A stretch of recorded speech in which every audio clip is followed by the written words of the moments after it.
La bibliotecaria de los 1.000 millones. El día que la humillación desató el protocolo. Aurora, dale a me gusta y activa las notificaciones. El aire de la sala de audiencias estaba cargado de desprecio. Una bibliotecaria a tiempo parcial, se burló el abogado de la parte contraria, su voz resonando al mencionar un ingreso neto mensual de apenas 800, un total.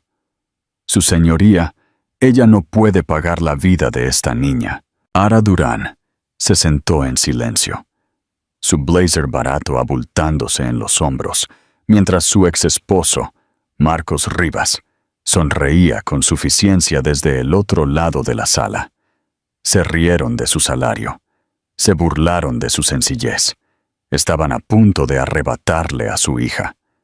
Lo que no sabían era que la tranquila bibliotecaria esperaba un solo documento, uno que cambiaría el nombre de 1.000 millones de dólares en su vida y reduciría el mundo de ellos a cenizas. El pulido caoba de la sala 3B del Tribunal de Familia del Condado de Suffolk reflejaba una luz estéril e implacable.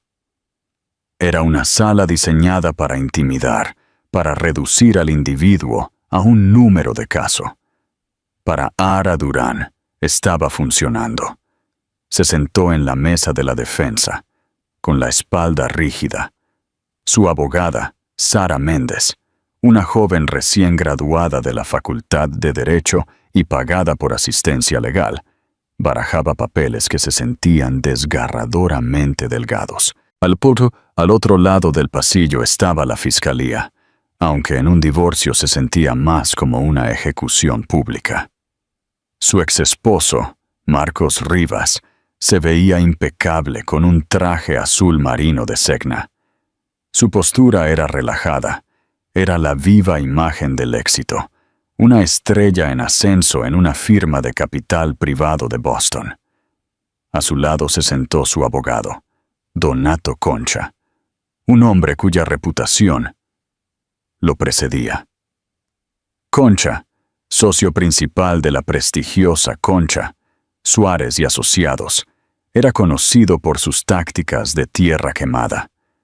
No solo ganaba casos, aniquilaba a sus oponentes. Y hoy, su oponente era Ara. Revisemos sus declaraciones financieras, si le parece, señorita Durán, dijo Concha, paseándose ante el estrado. Él no la miró, dirigiendo su actuación a la jueza Evelyn Saenz, una mujer conocida por su impaciencia. Actualmente trabaja en la Biblioteca Pública de Boston, sucursal de Copley Square. ¿Es correcto? Sí, dijo Ara, su voz apenas un susurro. ¿Y su función? Soy asistente de circulación, dijo Ara, levantando un poco la barbilla. También dirijo la hora del cuento para niños. Concha permitió una pequeña sonrisa ácida. ¡Qué noble! Y por este vital servicio comunitario, ¿cuál es su remuneración? Según este expediente, golpeó el papel en su mano, usted gana 18 todo es la hora trabajando 25 horas a la semana. ¿Es eso exacto? Sí, calculando eso, asciende a aproximadamente 23 todos al año antes de impuestos. Concha dejó que el número flotara en el aire. Su señoría, mi cliente, el señor Rivas, gana eso en una sola distribución de bonos, a veces en una semana. Marco se veía apropiadamente humilde, un hombre agobiado por su propio éxito. Sara Méndez se puso de pie, su voz temblando ligeramente. Objeción, su señoría. El señor Concha está acosando a la testigo, y su ingreso no está a prueba. Al contrario, giró Concha sin problemas. Es lo único que está a prueba. Estamos aquí para determinar el interés superior de la niña, Lila Rivas, de 6 años. Y el interés superior incluye estabilidad, incluye oportunidad, incluye comida que no es de un mayorista de descuento y un hogar que no es un apartamento de un dormitorio en Roslindale. La jueza Saenz suspiró, mirando a Ara por encima de sus gafas. Lo permitiré, pero vaya al grano, señor Concha. El punto, su señoría, es este. Concha se acercó a Ahara. El señor Rivas se ofrece generosamente a no buscar manutención infantil de la señora Durán. A pesar de que él asume la custodia exclusiva y la carga financiera total, simplemente solicita que los derechos parentales de la señora Durán sean limitados. ¿Visitas supervisadas, tal vez? ¿Cómo puede una mujer que apenas puede mantenerse a sí misma posiblemente proporcionar un hogar estable para una niña pequeña? Las palabras golpearon a Ahara como golpes físicos. Custodia exclusiva, derechos limitados. Esta era la nueva táctica. Ya no se trataba solo del dinero.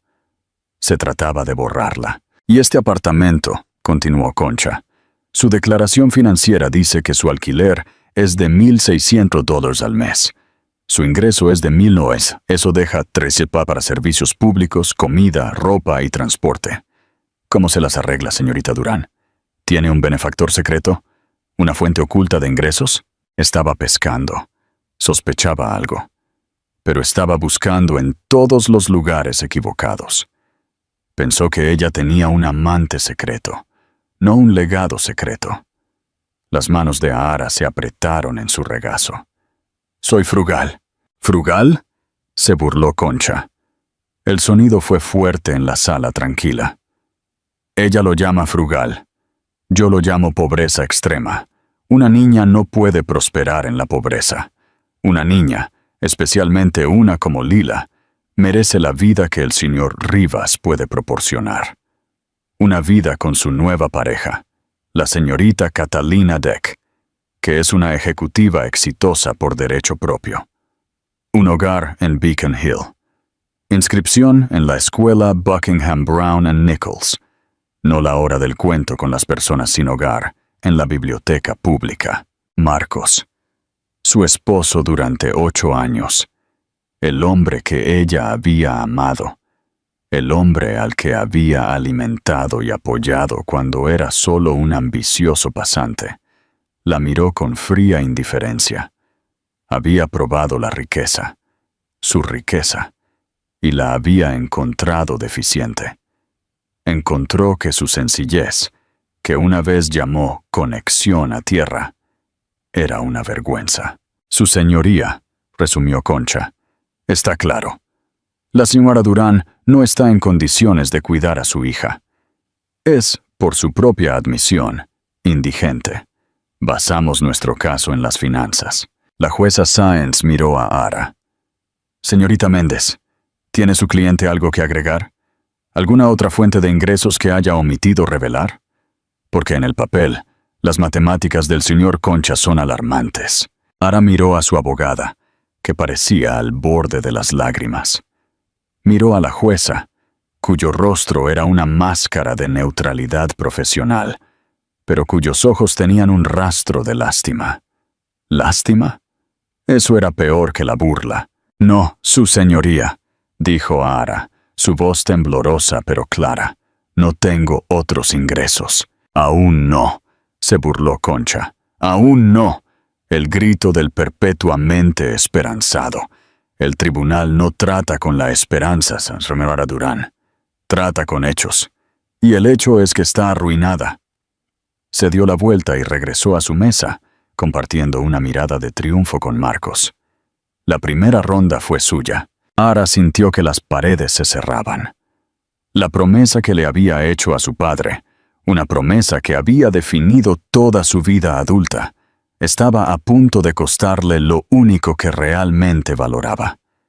Su hija. La promesa silenciosa y la traición nácida. La promesa se había hecho en un acantilado azotado por el viento en Maine, con vistas al gris granito del Atlántico. Ahara tenía 22 años, recién graduada de una tranquila y modesta universidad estatal a la que había asistido bajo el apellido de soltera de su madre, Durán. Su padre, Julián Torres, estaba a su lado. Él no era el hombre que el mundo veía en la rara fotografía granulada. el recluso fundador fantasma de Torres Global, un conglomerado privado mundial que valía más que algunas naciones. Era solo papá, un hombre obsesionado con los libros, la soledad y un profundo miedo a lo que su propia fortuna le hacía a la gente. «Eres brillante, Ara», le había dicho, su voz áspera. «Tienes mi mente para los números y el corazón de tu madre. Es una combinación peligrosa. No entiendo, papá. Me has ocultado toda mi vida, mi escolarización, mi nombre». «¿Por qué?» «Porque el nombre Torres no es un nombre», dijo, volviéndose hacia ella. «Es un objetivo, es una carga. Cambia el aire en una habitación. La gente no te ve. Ven una caja fuerte. Ven una solución a sus problemas. Ven un atajo. Nunca sabrás si eres amada o si tus activos son amados». Había construido Torres Global de la nada, una patente revolucionaria en energía geotérmica que se había expandido a minerales de tierras raras, logística e incubación de tecnología de alto riesgo.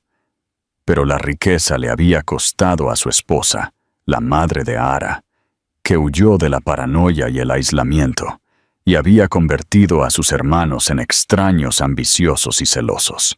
«Quiero que vivas, Ara», insistió, con la mano agarrando su hombro.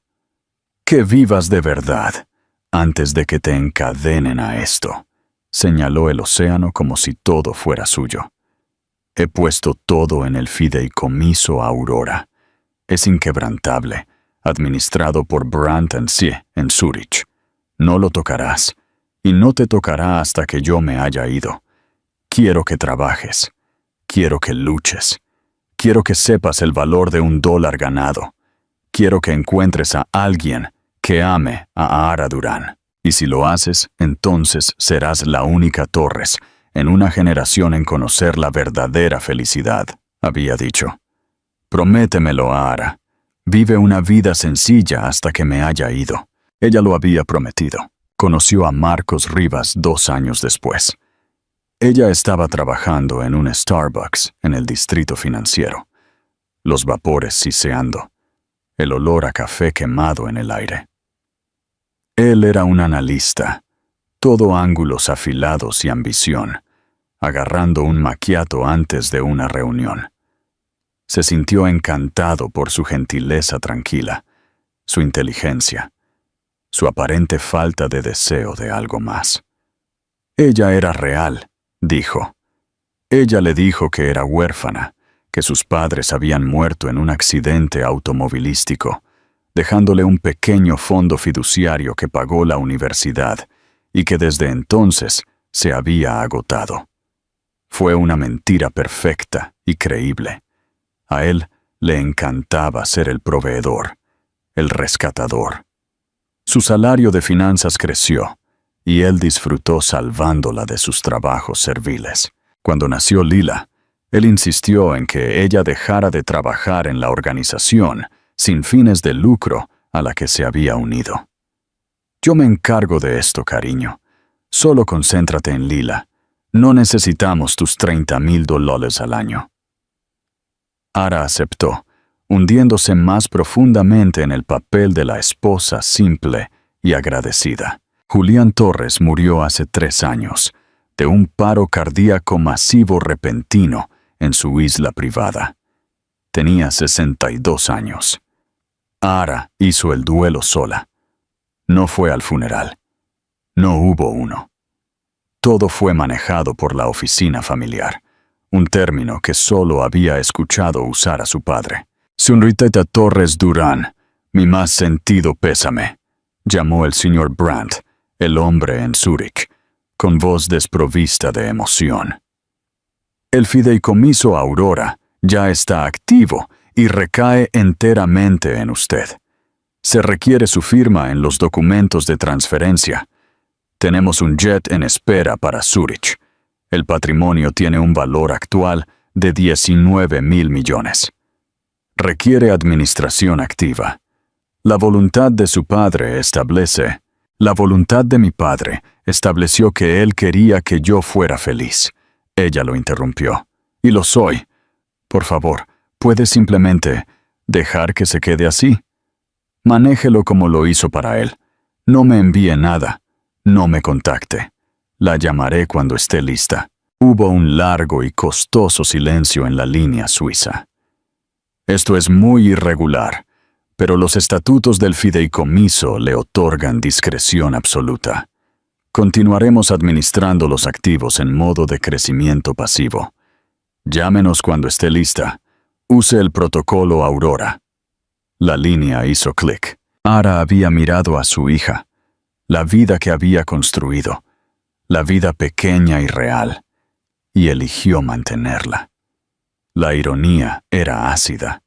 Fue su vida sencilla la que mató su matrimonio.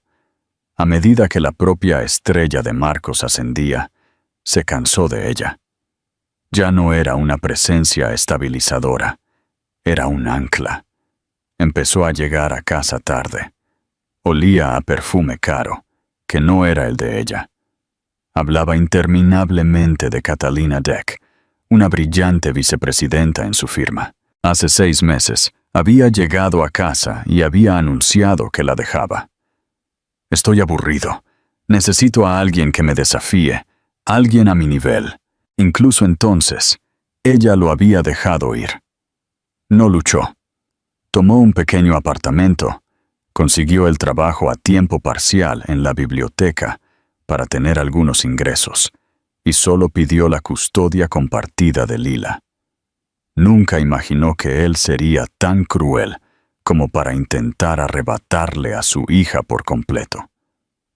Nunca imaginó que usaría la misma sencillez que ella había cultivado como un arma contra ella. Había honrado el deseo de su padre de encontrar a alguien que amara a Ara Durán. Lo había hecho, pero él había dejado de amarla. El precio de un sándwich de mantequilla de maní. Llamamos a Catalina Deck al estrado. Resonó la voz de Concha. Ara sintió que el estómago se le hundía. Catalina Deck, la otra mujer, la mejora, caminó hacia el estrado. Ella era todo lo que Ara no era. Alta, rubia, vestida con un traje de pantalón color crema de The Row. Irradiaba competencia y un cuidado de piel costoso. Prestó juramento, su voz un suave y confiado contralto. Señorita Deck, usted es la pareja actual del señor Rivas, ¿es correcto? Comenzó Concha. Lo soy. Vivimos juntos en su casa de Beacon Hill. Y usted ha pasado tiempo con la niña Lila Rivas. Sí, muchas veces. Es una niña pequeña maravillosa, sonrió Catalina, una expresión cálida y practicada dirigida a la jueza. La adoro, y en su tiempo con ella, ¿ha observado cosas con respecto a su cuidado cuando está con su madre? Objeción, saltó Sara Méndez. Esta testigo está claramente parcializada. Su señoría, replicó Concha. La señorita Deck está hablando de observaciones directas. Va al centro del bienestar de la niña. La jueza Sáenz asintió. No ha lugar, pero tendré en cuenta la parcialidad. Proceda, señorita Deck. La sonrisa de Catalina se tensó. Bueno, son solo las pequeñas cosas. Lila a menudo viene a nuestra casa con ropa que, bueno, está limpia, pero está gastada, raída. Los zapatos que usó la semana pasada tenían agujeros en las suelas. Le compré unos nuevos de inmediato, por supuesto. Un par de zapatillas Golden Goose. Estaba tan feliz. Ara sintió que la sangre se le drenaba de la cara. Esos eran los zapatos de jardinería de Lila, usados para jugar en el barro. Y sus almuerzos escolares, continuó Catalina, su voz goteando preocupación fingida. Ara le empaca un sándwich de mantequilla de maní todos los días y solo una sola manzana. En nuestra casa, ella come ensaladas orgánicas, salmón a la parrilla, quinoa. Está desarrollando un paladar muy sofisticado. No son solo las cosas materiales, ¿verdad, señorita Deck? Incitó Concha. No, dijo Catalina, sacudiendo la cabeza con tristeza. Es el ambiente. Yo No quiero hablar mal de Ahara, pero el apartamento es diminuto. La habitación de Lila es solo un nicho al lado de la sala de estar, separada por una cortina. Y Ahara parece deprimida. Siempre está callada. Lila necesita un ambiente vibrante y estimulante. Necesita estar cerca de personas que son ambiciosas, que están teniendo éxito. Creemos que su situación actual está limitando su potencial. Esto fue una actuación, un asesinato de su carácter cuidadosamente ensayado. No solo estaban diciendo que era pobre, estaban diciendo que estaba triste, que su naturaleza tranquila, lo mismo que Marcos amaba una vez, era una forma de negligencia materna. Gracias, señorita Deck. No más preguntas. Sara Méndez intentó un contrainterrogatorio, pero Catalina estaba demasiado pulida. Desvió cada pregunta con una capa de preocupación comprensiva. Sí, supongo que uno podría ser feliz en un apartamento pequeño. Pero no estoy pensando en la felicidad. Estoy pensando en el futuro de Lila. Cuando Catalina bajó del estrado, la atmósfera en la sala de audiencias había cambiado. La jueza Sáenz ya no estaba impaciente. Parecía genuinamente preocupada. Concha se acercó para dar el golpe de gracia. Su señoría, dijo, la evidencia es abrumadora. Tenemos una madre en un estado financiero precario, viviendo en viviendas deficientes, que, según el testimonio de un testigo creíble, está deprimida y proporciona un entorno limitante.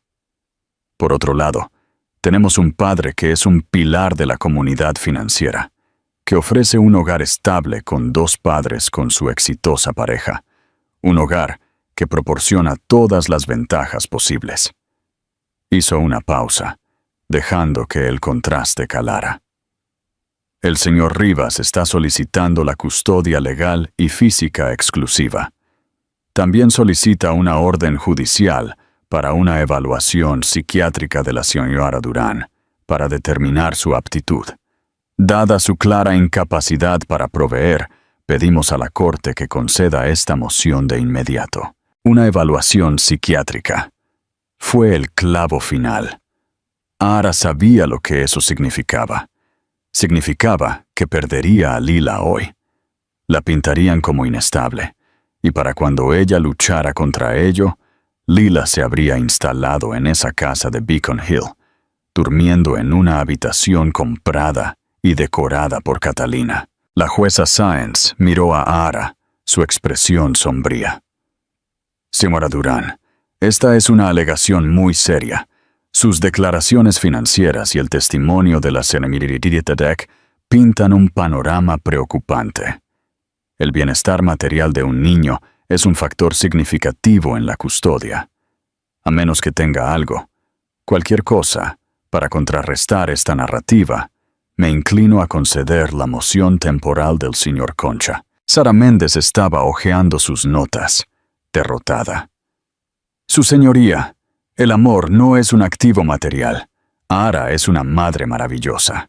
El amor no paga la matrícula en Buckingham, Brown & Nichols, señorita Méndez, espetó la jueza, su paciencia agotada. El amor no mantiene la calefacción encendida. Ahara sintió una calma fría y repentina apoderarse de ella. El miedo se evaporó, reemplazado por una ira glacial. La voz de su padre resonó en su cabeza.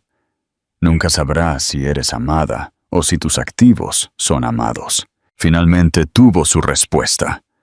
Marcos no la amaba. Amaba lo que ella no era. Le encantaba que ella lo hiciera sentir grande, poderoso y generoso.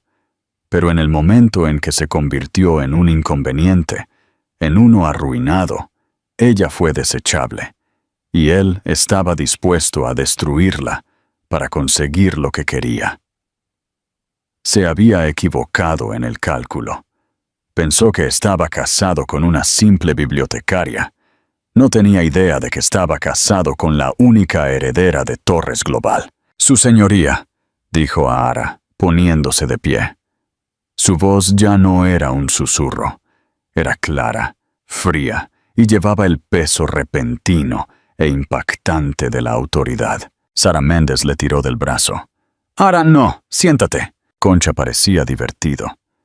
¿Va la señorita Durán a representarse a sí misma ahora? Ara los ignoró a ambos, con los ojos fijos en la jueza Sáenz.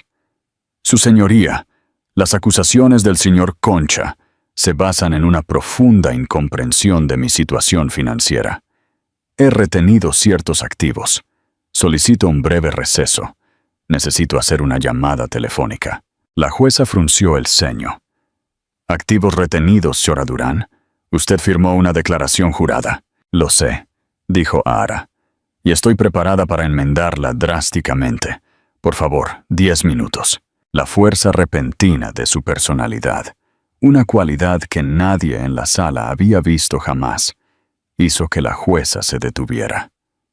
10 minutos, dijo la jueza Sáenz, golpeando su mazo. «Estamos en receso». Ara salió de la sala de audiencias, pasando junto a un atónito Marcos y un Concha de repente fatigado. Sara Méndez se apresuró a seguirla. «Ara, ¿qué estás haciendo?», siseó Sara, agarrándola del brazo en el pasillo. «No puedes simplemente retener activos. Eso es perjurio». «¿Qué escondiste? ¿Una cuenta de ahorros secreta? Unos pocos miles. No es suficiente para luchar contra ellos». Ara la ignoró. Caminó hasta la ventana al final del pasillo, con vistas a la extensión gris de Boston. Sacó de su desgastado bolso de cuero no el smartphone barato que Marcos le había comprado, sino un pequeño y elegante teléfono satelital negro. Los ojos de Sara se abrieron como platos. ¿Qué es eso? Ara presionó un solo botón, una marcación rápida programada hace años. Sonó una vez, un extraño tono digital, y luego se conectó. El silencio fue absoluto. Una voz respondió, nítida y estéril, con un leve acento suizo-alemán. «Brandt & Sie.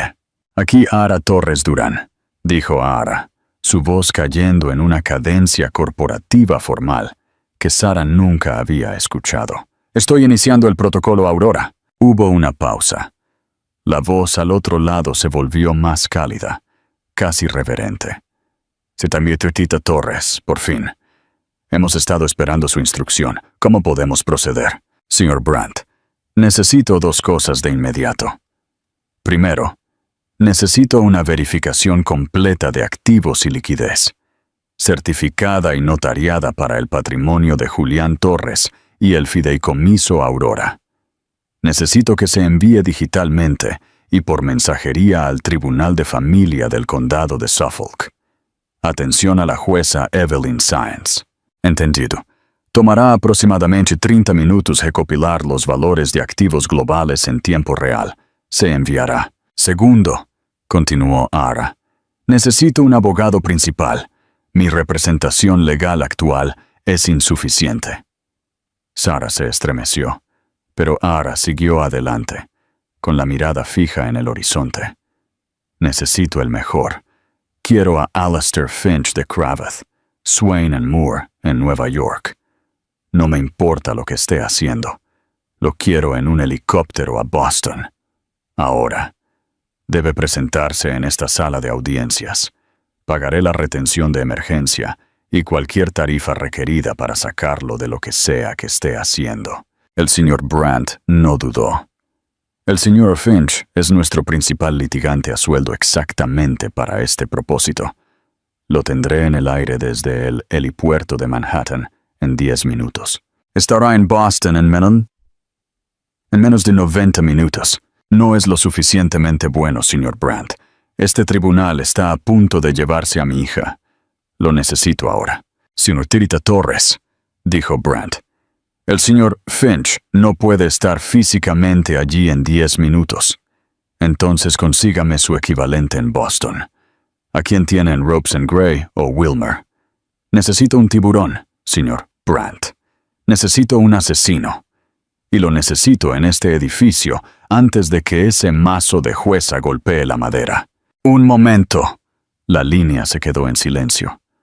Ara golpeó con el pie, la adrenalina a tope. Ya no era Ara Durán, la bibliotecaria.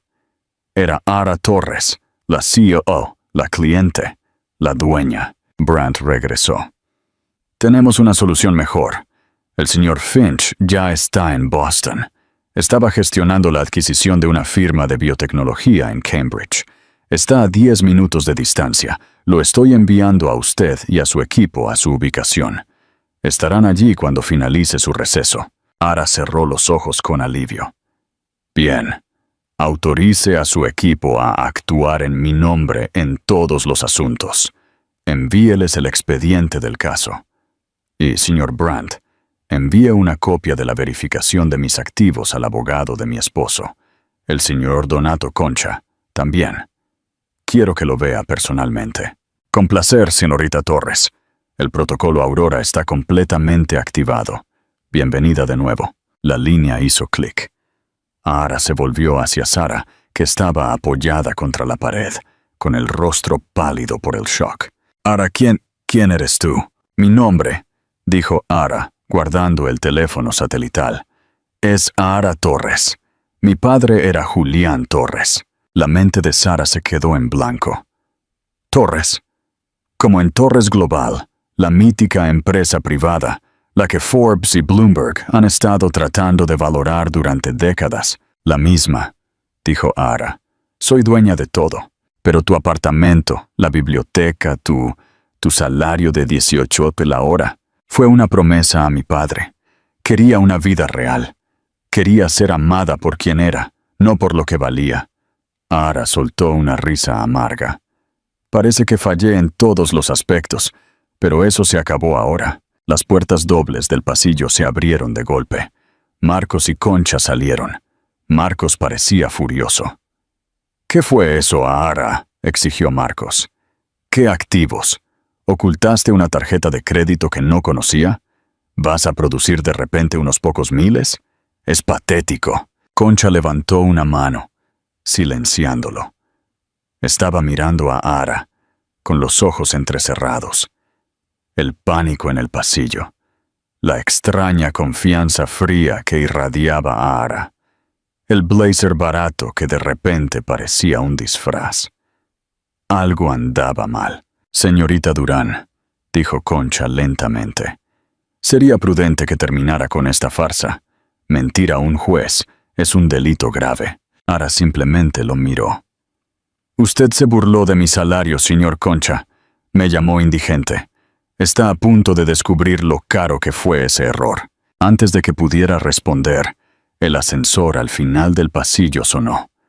Las puertas se abrieron, y 3 hombres y una mujer salieron.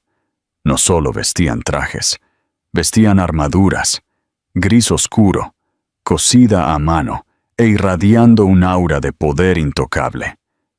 El hombre que iba delante tenía unos 50 años, con cabello plateado y ojos tan afilados como el cristal tallado. Caminó directamente hacia Ara, ignorando a todos los demás. «Señorita Torres Durán», dijo. Su voz un barítono bajo y potente. «Sí, debe ser el señor Finch». «Alistair Finch», dijo, estrechándole la mano. «Cravath, Swain and Moore. Este es mi equipo. El señor Brandt nos ha informado. Los documentos ya están en camino a la secretaría del tribunal. ¿Procedemos?» Hizo un gesto hacia la sala de audiencias. La mandíbula de Marcos estaba desencajada.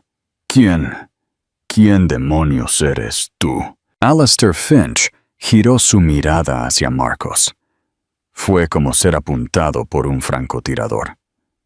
Soy el señor Finch, y usted debe ser el esposo. Dijo la palabra esposo, como si fuera algo que se había encontrado en la suela de su zapato. Finch luego miró a Concha. Donato, me sorprende verte en la corte de familia. ¿Bajando de nivel? El rostro de Concha se había puesto blanco como una sábana. Lo reconoció. Alistair, ¿qué es esto? Este es mi caso. Ya no, dijo Finch, alisándose la corbata. Se volvió hacia Ara. ¿Está lista, señorita Torres? Ara respiró hondo. Sí, terminemos con esto. El final de Marcos Rivas. Cuando Alastair Finch entró en la sala de audiencias 3B, toda la dinámica cambió. El aire crepitó. La jueza Sáenz, que acababa de regresar al estrado, levantó la vista con molestia, que rápidamente se convirtió en confusión. «¿Quién es usted?», exigió. «Mi tribunal está en receso». Alastair Finch caminó hasta el centro de la sala. Su equipo se dispersó, uno instalando una computadora portátil en la mesa de la defensa, otro entregando una carpeta gruesa a la secretaria del tribunal. «Su señoría», comenzó Finch, su voz llenando la sala sin esfuerzo. «Mi nombre es Alastair Finch, de Cravath, Swain and Moore. Soy el abogado principal recién contratado para la demandada, la señorita Ara Torres Durán». Los ojos de la jueza se abrieron. Ella conocía ese nombre. Cada juez, cada abogado, cada corporación en América conocía ese nombre. Cravath no era un bufete de abogados. Era un poder soberano. «Ya veo», dijo la jueza Sáenz, su tono de repente respetuoso. «¿Y la señorita Méndez?» Sara, que parecía choqueada, se puso de pie. «Yo, su señoría, estoy cediendo mi papel como abogada principal. Permaneceré para ayudar». «Muy bien», dijo la jueza Sáenz. Miró el reloj digital. «Señor Finch, ha llegado en medio de una audiencia. ¿Cuál es el significado de esta interrupción?» «El significado, su señoría», dijo Finch, «es que toda esta audiencia se ha basado en una falsedad catastrófica, a saber, la situación financiera de mi cliente». Concha, que se había apresurado a regresar a su mesa, se puso de pie de un salto. «Objeción. Su señoría, esto es teatro. Mi colega está intentando descarrilar una audiencia de custodia sencilla. Tenemos declaraciones financieras juradas». «Sí, las tienen», coincidió Finch, girándose hacia él con una sonrisa mortal. «Una declaración que mi cliente presentó bajo la coacción de una promesa personal. Una promesa que el atroz comportamiento de su esposo ahora ha anulado». «Su señoría», dijo Finch, volviéndose hacia la jueza. «El nombre de mi cliente no es Ara Durán. Ese es el apellido de soltera de su madre. Su nombre legal es Ara Torres Durán. Ella es la hija y única heredera del difunto Julián Torres, fundador y propietario de Torres Global». Un jadeo colectivo recorrió la galería. Marcos Rivas agarró el borde de su mesa, sus nudillos blancos. Eso es mentira. Torres Global, eso es un mito». «Es muy real, señor Rivas», dijo Finch, «y está a punto de descubrir lo real que es». La secretaria del tribunal se acercó al estrado con una tableta delgada y la carpeta que el equipo de Finch había proporcionado. «Su señoría necesita ver esto. Es una nueva declaración financiera. Acaba de ser certificada por el consulado suizo». La jueza Sáenz tomó la tableta. Sus ojos escanearon la primera página. Se desplazó. Su rostro, endurecido por 20 años en el estrado, perdió toda su compostura. Levantó la vista de la pantalla. Su mirada encontró a Ara, y por primera vez no hubo lástima. Solo hubo shock puro y sin adulterar. «Señor Concha», dijo la jueza, su voz tensa. «Todo su caso se basa en la afirmación de que la señora Durán, la señora Torres, es indigente». «Sí, su señoría lo es», lo admitió. La voz de Concha se estaba volviendo chillona. «Bueno», dijo la jueza, dejando la tableta. «El gobierno suizo y el señor Brandt, de una firma llamada Brandt & Cie, parecen estar en desacuerdo». Miró a Finch. «Señor Finch, quizás le gustaría iluminar a la corte. ¿Qué estamos viendo exactamente aquí?» Este era el momento. Ara observó cómo Finch se adelantaba. Era un director de orquesta, y la orquesta estaba a punto de alcanzar su crescendo. «Ciertamente, su señoría», dijo Finch. Al señor Concha le gustaba tanto burlarse del salario mensual de mi cliente de $100. Hablemos de algunos otros ingresos que ella ha omitido mencionar por un deseo de privacidad. Finch abrió su propia carpeta. La sala estaba tan silenciosa que el chasquido de los anillos de metal resonó como un disparo. Mi cliente, como única beneficiaria del fideicomiso Aurora, posee la totalidad de Torres Global. Esto incluye, pero no se limita a, una participación mayoritaria en 44 subsidiarias internacionales. Comenzó a leer. Bienes inmuebles en Zúrich, Londres, Tokio y una cartera bastante grande en Manhattan, específicamente 3 rascacielos comerciales. Marcos estaba sacudiendo la cabeza. El sudor perlaba su frente. No. Ella vivía en Roslindale. Ella compraba comestibles en Market Basket. Sí, lo hacía, dijo Ara, su primera vez hablando. Su voz cortó el aire. Me gusta Market Basket y detesto a los mentirosos. Además, el señor Rivas, continuó Finch, su voz un monótono implacable y condenatorio. Tenemos una cartera de derechos de minerales de tierras raras en Australia y Chile, valorada actualmente en aproximadamente 4.8 mil millones. Tenemos una compañía tenedora de patentes para tecnología geotérmica, valorada en 6.2 mil millones. Tenemos activos líquidos en efectivo y bonos en Ginebra, por un total de 1.3 mil millones para emergencias. Finch levantó la vista, sus ojos encontrando a Concha. Esto eleva el valor neto liquidable conservador de la señorita Ara Torres Durán a partir de esta mañana a 19 mil millones 40 millones. Cerró la carpeta de golpe. Silencio sepulcral. Concha se tambaleó, en realidad agarrándose de la mesa. Estaba gris. Marcos Rivas hizo un pequeño sonido de asfixia. Estaba mirando a Ara, su expresión una máscara grotesca de confusión, terror y una nueva y horrible codicia. 19 mil millones, susurró Concha, todo su caso, toda su carrera, pasando ante sus ojos. Con B, confirmó Finch. Ahora, su señoría, sobre ese mísero salario por el que el señor Concha estaba tan preocupado. El salario de mi cliente de la biblioteca es, de hecho, una donación.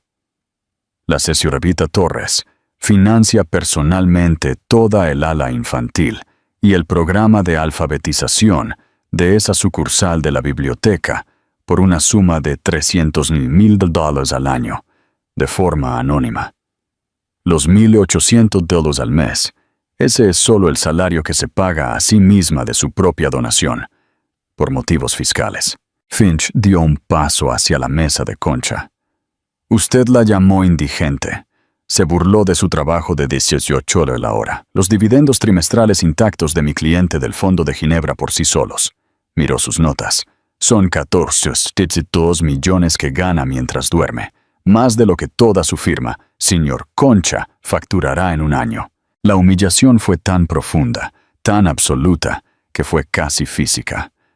Concha parecía haber sido golpeado. Y ahora, dijo Alastair Finch, su voz bajando a un nivel peligrosamente bajo, debemos abordar el asunto del señor Rivas. Si la revelación de la riqueza de Ara fue una bomba nuclear, lo que vino después fue la lluvia radiactiva.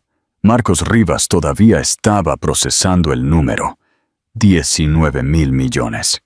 No solo estaba perdiendo una esposa, había pifiado la fortuna más grande del hemisferio occidental. Había cambiado una multimillonaria secreta por una vicepresidenta. La ironía era tan amarga que le daban ganas de vomitar, pero su mente, la mente aguda y codiciosa de un profesional de las finanzas, ya estaba reorganizándose. Si ella vale tanto, entonces yo, como su esposo, tengo derecho a la mitad. Agarró el brazo de Concha. Donato, esto es bueno. Esto es increíble. Somos ricos. Solo tenemos que pivotar. Bienes conyugales. La mitad es mía. Concha lo miró con puro y no adulterado desprecio. ¡Tú idiota! Alastair Finch lo había escuchado. Una teoría interesante, señor Rivas. Este pivote hacia los bienes conyugales. Exploremos eso.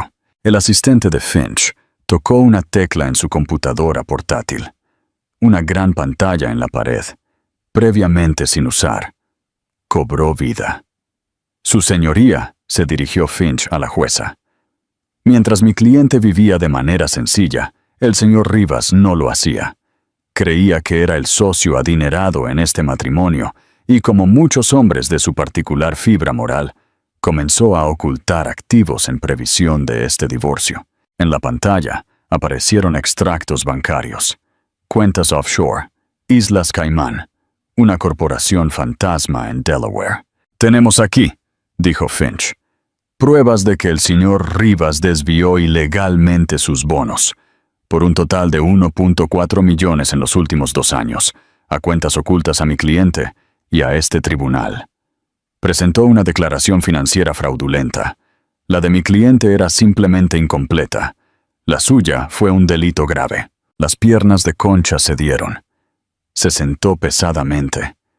Su cliente estrella era un perjuro y acababa de pasar 2 días burlándose de una multimillonaria. Su firma estaba acabada. Además, continuó Finch, mientras mi cliente conducía un Honda Civic de 2014, el señor Rivas estaba ocupado. Apareció una imagen, una hermosa casa moderna en Beacon Hill. «Esta casa», dijo Finch, «fue comprada hace 6 meses.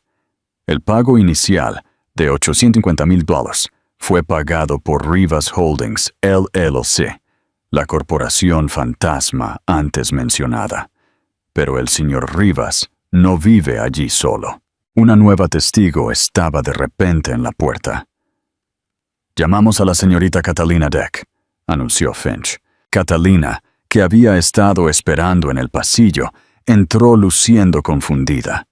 Había sido convocada por el asociado de Finch. «Señorita Deck», dijo Finch, «usted testificó anteriormente que vive con el señor Rivas en su casa, ¿correcto?» «Sí», dijo Catalina, comenzando a ponerse nerviosa. «Y usted testificó que es una ejecutiva exitosa.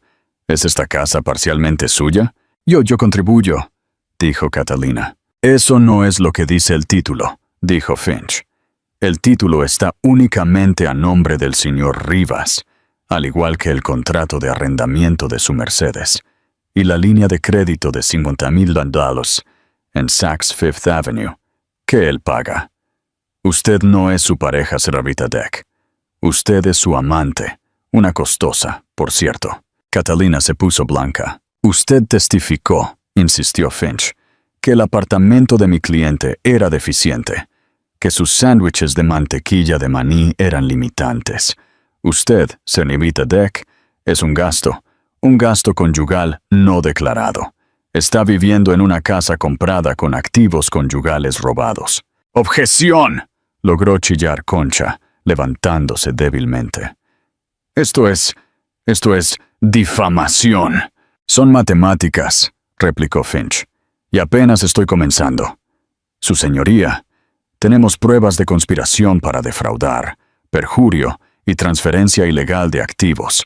El señor Rivas y su abogado han construido todo su caso de custodia sobre una base de mentiras». Marcos finalmente se quebró. Se puso de pie de un salto, con el rostro morado. «¡Tú!», le gritó a Ara, señalándola con un dedo tembloroso. «Tú hiciste esto. Me mentiste durante 8 años. Tú me engañaste». Ara se puso de pie. Caminó tranquilamente detrás de su mesa hasta que estuvo de pie en el centro de la sala, a solo unos metros de él. El blazer barato se había ido, dejado en la silla. Con su simple blusa blanca y pantalones negros, parecía menos una bibliotecaria y más una reina. «No mentí, Marcos», dijo, su voz tranquila pero llenando la sala. Simplemente dejé que creyeras lo que querías creer. Querías que fuera simple. Querías que fuera pequeña. Te encantaba ser el hombre grande y exitoso que salvaba a la pobre huerfanita. Yo te amaba, tartamudeó. No, dijo Ara. Amabas la historia. En el momento en que no fui conveniente, en el momento en que encontraste a alguien a tu nivel, me tiraste. No solo me dejaste, intentaste destruirme. Intentaste llevarte a mi hija. Señaló a Concha. Te sentaste allí y dejaste que este hombre se burlara de mi salario. Un salario que usé para comprar libros para Lila. Dejaste que tu amante, dirigió su mirada a Catalina, testificara que yo era una mala madre porque no le compré zapatillas de 500 yelos. Tú hiciste esto, Marcos, no yo. Se volvió hacia la jueza Sáenz. Su señoría, creo que mi situación financiera ya no está en cuestión. La jueza Sáenz, luciendo completamente atónita, pero también vigorizada por el caso más dramático de su carrera, asintió bruscamente. No lo está, señoría Torres. Bien, dijo Ara. Entonces hablemos de lo que quiero. Alistair Finch tomó su señal. Su señoría, retiramos formalmente la petición de custodia compartida de nuestra cliente. Ahora solicitamos la custodia legal y física exclusiva e inmediata de Lila Rivas. Marcos dejó escapar un grito ahogado. ¿Qué? No, no puedes. Soy su padre. Un padre que cometió perjurio, replicó Finch. Un padre que conspiró para ocultar activos. Un padre que subió a su amante al estrado para difamar a la madre de su hija. Argumentamos que no solo no es apto, es una influencia demostrablemente tóxica y criminal. Su señoría, presionó Finch. También estamos presentando una denuncia penal por perjurio y una demanda civil para la recuperación total del $1.400.000 en activos ocultos, más daños punitivos por angustia emocional y fraude. También presentaremos una moción para inhabilitar al señor Concha por su papel en esta conspiración y su grave negligencia pública. Concha se desplomó en su silla. Un hombre roto. Su carrera había terminado. Y en cuanto a la ceramiridita Deck, dijo Finch, dirigiéndole una breve y escalofriante mirada. Mi cliente ahora es dueña de la nota del edificio que su empresa alquila en el distrito financiero. Yo actualizaría su currículum. Catalina huyó de la sala de audiencias, empujando las puertas, sus sollozos resonando en el pasillo. Fue una aniquilación sistemática total. Marcos Rivas estaba solo. Su abogado un despojo catatónico. Su amante se había ido. Su futuro en ruinas. Miró a la jueza Sáenz, sus ojos salvajes por la desesperación. Su señoría, por favor, no permita que ella haga esto. Ella está usando su dinero para castigarme. La jueza Sáenz se inclinó hacia adelante, sus ojos brillando con una furia justiciera que se había estado acumulando todo el día. Señor Rivas, usted vino a mi sala de audiencias y usó su riqueza percibida para tratar de castigar a una mujer que creía que era pobre. Usó su salario como arma para llevarse a su hija. Se burló de ella. Mintió sobre sus propios activos y paseó a su querida en el estrado para humillar a su esposa. La única diferencia, continuó la jueza, es que la riqueza de la señorita Torres es real y su carácter no lo es. Usted es un perjuro y un fraude. Se concede la moción del señor Finch de custodia exclusiva por motivos de emergencia, pendiente de los resultados completos de la investigación penal sobre sus finanzas. Golpeó el mazo. Señor Rivas, tendrá visitas supervisadas, 1 hora a la semana, en una instalación por determinar, pendiente de su propia evaluación psiquiátrica. No se acercará a menos de 500 pies de la señorita Torres o su hija. Se levanta la sesión. Antalaya. Se acabó. Ara sintió que la tensión de una década, el peso de la promesa, el miedo de los últimos 6 meses se desvanecían. Se sintió ligera. Sara Méndez, con los ojos muy abiertos, simplemente la abrazó.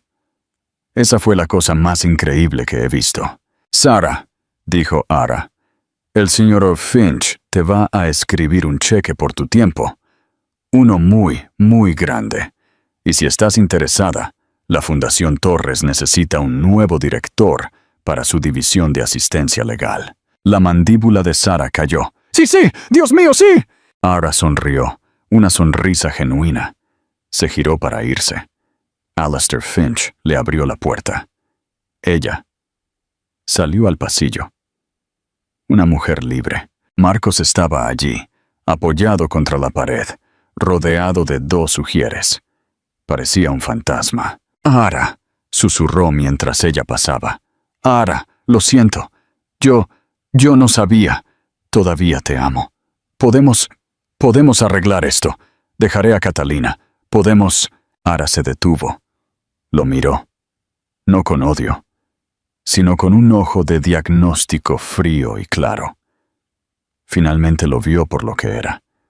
Un parásito buscando un nuevo huésped. «Tienes razón en una cosa, Marcos», dijo. «No lo sabías. Nunca me conociste. Solo conociste lo que querías que fuera. Puedo cambiar», suplicó. «Lo sé», dijo. «Y no estoy interesada en descubrir cómo». «Adiós, Marcos». Se alejó, sus pasos resonando en el suelo de mármol. Alastair Finch se puso a su lado. «El jet está repostado y esperando, señorita Torres», dijo. «Podemos estar en Zúrich por la mañana para firmar los documentos de transferencia». Ara negó con la cabeza. «No Zúrich, Alastair. Primero, tenemos una parada». «¿Dónde?». Ara sonrió, sacando su teléfono. «La escuela Buckingham Brown and Nichols. Necesito inscribir a mi hija. Y luego la llevaré a la biblioteca para la hora del cuento. Le prometí que leería Donde viven los monstruos». Finch se permitió una pequeña y rara sonrisa. «Como desees, señorita Torres». Salió del juzgado y se dirigió a la brillante luz del sol de Boston. Ya no era Ara Durán, la víctima, sino Ara Torres, la vencedora, y apenas estaba comenzando. El regreso de la reina. El silencio en el coche de Alastair Finch era tan profundo y lujoso como el interior de cuero negro del Maybach. Era una bóveda blindada rodante, a un mundo de distancia del ruidoso Honda Civic que Ara todavía tenía estacionado en el garaje de su apartamento de Roslindale. «Uno de mis asociados ya ha recogido a su hija de su escuela bajo un pretexto», dijo Finch, su voz tranquila, mientras revisaba los mensajes en su teléfono. «Se reunirán con nosotros en Buckingham Brown and Nichols. La directora de admisiones está despejando su agenda». «Gracias, Alastair», dijo Ara. Miró su reflejo en la ventana polarizada. El mismo rostro, la misma blusa sencilla. Pero la mujer que la miraba era una extraña. La ansiedad que había vivido en su estómago durante un año, un nudo frío y duro, se había ido. En su lugar había una quietud.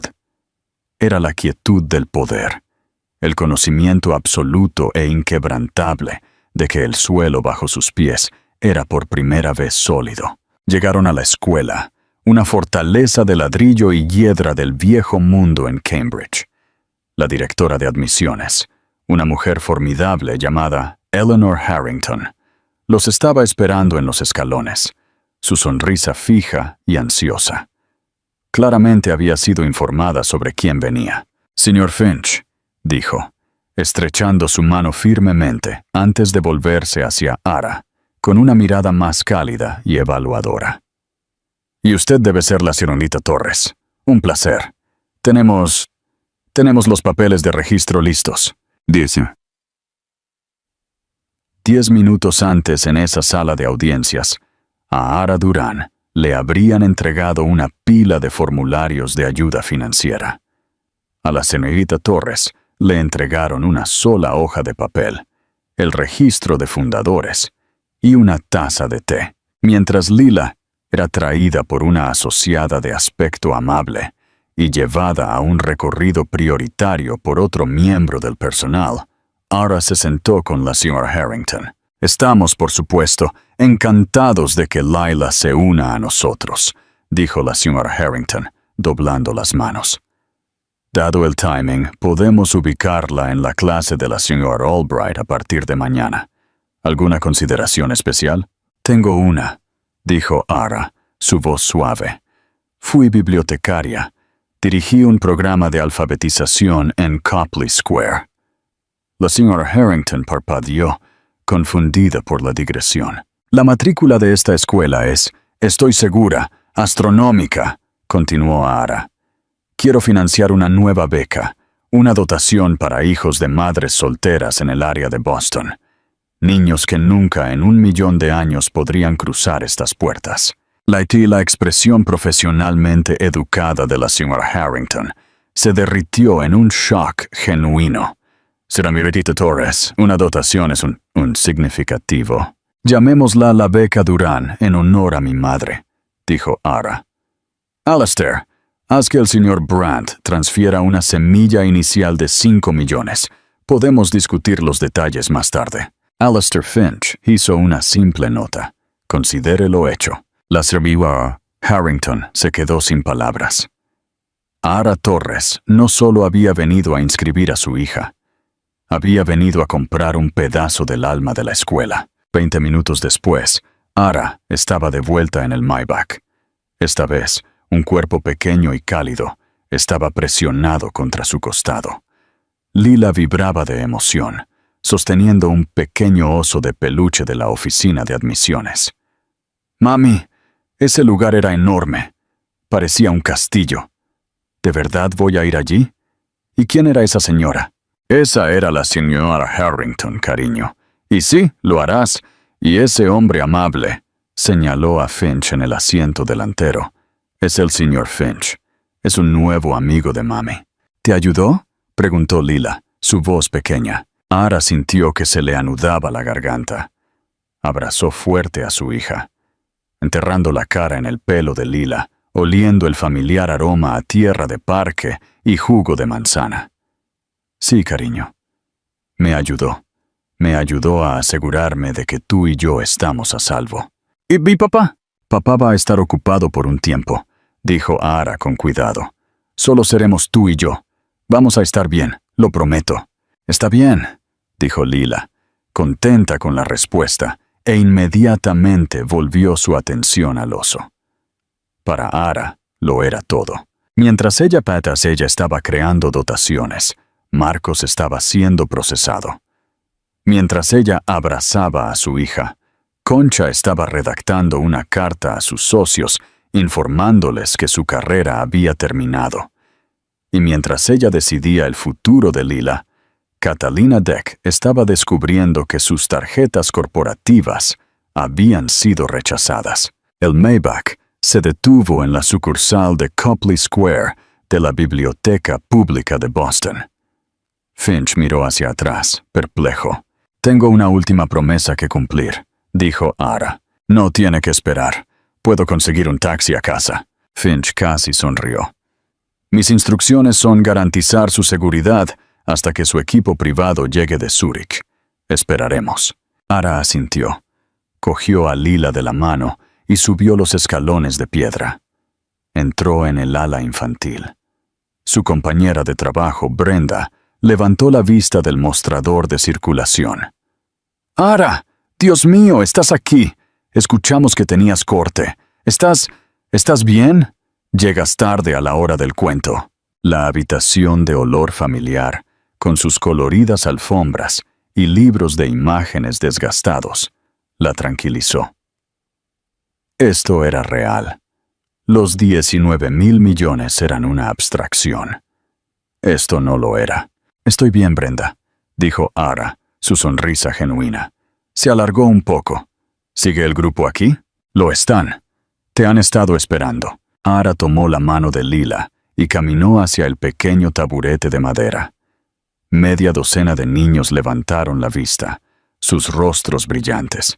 Alastair Finch, un hombre que negociaba fusiones multimillonarias, se paró en la parte de atrás, un centinela silencioso y desconcertado, con un traje de $10,000. Ara se sentó, colocando a Lila en su regazo. Cogió el libro que había prometido. «Siento llegar tarde.